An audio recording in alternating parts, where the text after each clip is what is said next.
have one big regret, and that is this. At the time, and writing rude words on the back of my Range Rover. No, I love that. Not doing it enough. I was dating my now wife, mother of my kids. Hi, Jen. And I'd gone down to LA. I had a couple days off, or it was the weekend, or I forget what kind of day of the week it was. But on the way, she was driving me to the airport to fly back to Vancouver. And on the way to the airport, I get a text that Kim is in the hospital. And Genevieve was going like, do you want to stay? And I think I had to work that day. I think I was flying in at 6 a.m. to land at 9 to film at noon or whatever. And she's like, you want to stay? And I was like, no, I'm off in a couple days. Like, I'll come back and go visit him. By the time I landed in Vancouver, he had passed. Yeah, and I wish I'd stayed. He was just an amazing guy. He was something else. And look, I've worked with a lot of people, and I've known you since you were a lot younger. Same. A lot younger. And the truth is it sounds so corny, and this show is a family. This is a place where we went to work with 150 of our friends for over, a decade and a half. I did nearly a decade of it.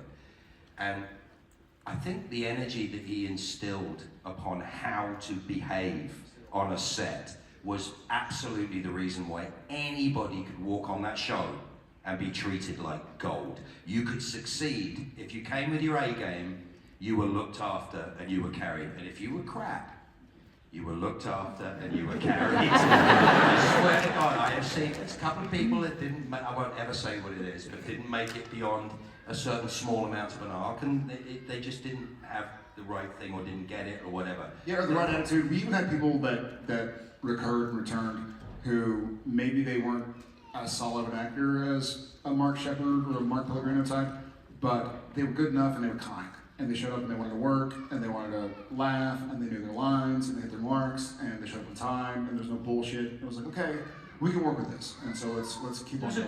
There was a trust element that was mind-blowing, and I've worked on some amazing sets in my time, but it was special, man, to know that every single person in that crew had my back every single day.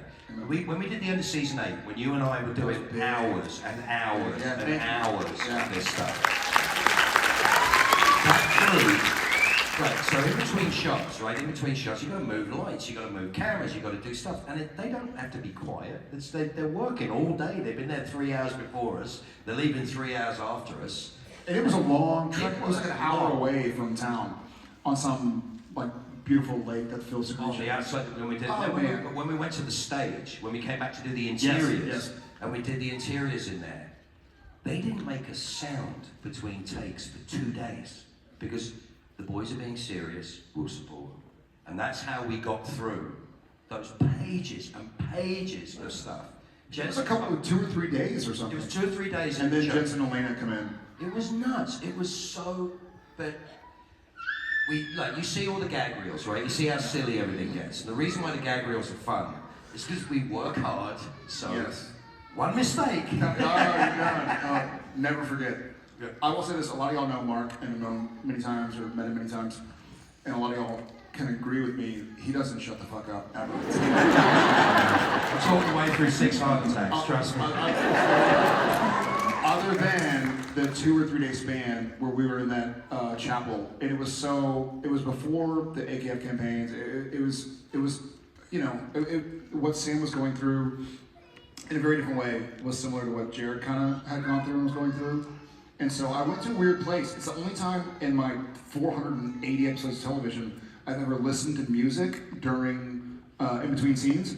And Mark is tied up, You're My Marley Moose and all that bit. And like, usually when you're tied up during a scene, they call cut and they move the cameras, it takes 20 minutes. And you go like, untie me, I'm going to my trailer to pee and like have some water. He just stayed there and was quiet the whole time because I just sat there in the corner and he was just there for me. So kudos to you, Mark Shepard.